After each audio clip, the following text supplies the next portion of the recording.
Interviewer Taylor. Interviewee Amelia. So what have you done in regards to personal development when it comes to health and wellness? Well, my health and wellness and the personal development that I've grown in the past few years has always just increased. I've always been really aware of like being healthy and also being really subconscious about my mind and being really healthy both in my spiritual, my mental and my emotional. So I've always been really into healthy food, nutritious food. I have been a little bit in the past few years just a little bit more careless with sometimes my food choices, but I do know what good food is and how to nutrition the body, and also about your mind health and how you can stimulate the mind in a positive way by using very good self-care tips, so such as walking on the beach, dancing, singing, doing whatever that makes you feel happy and makes your soul feel happy, basically. And I think that I'm always just learning from books, from audiobooks, from everything about how great it is to being connected with nature and how that really stimulates your health and wellness. And yeah, so I think my personal development has just grown with knowledge from a lot of different sources about health and wellness. Beautiful. And how would you communicate your boundaries when it comes to the client-practitioner relationship?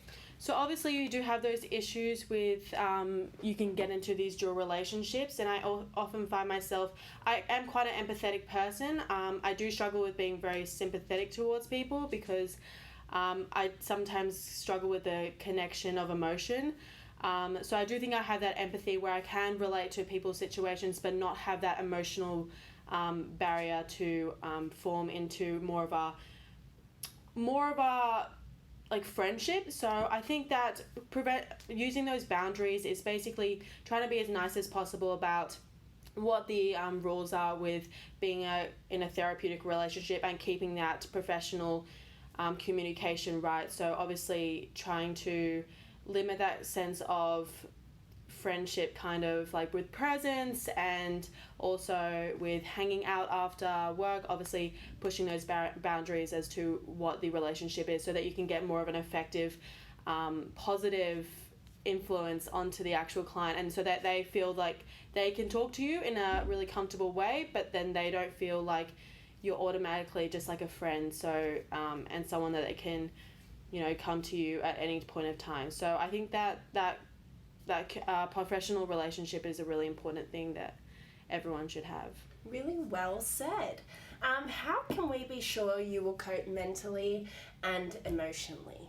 Well, coping mentally and emotionally obviously due with different clients and their different specific needs and what's going on with their life and if they've gone through trauma or depends on and that's something that mindfulness and self-care is really, really important for myself. So obviously taking mindfulness tips, so going for walks, especially around the beach, really helps me if I'm going to go and talk to a client who's gone through a traumatic event.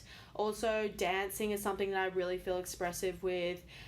Taking a lot of self-care, so basically listening to really natural sounds, listening to really slow music, being with myself, journaling, exercising is something that I can release a lot of those emotions and a lot of those like uptight feelings that I'm feeling possibly if I do talk to a client.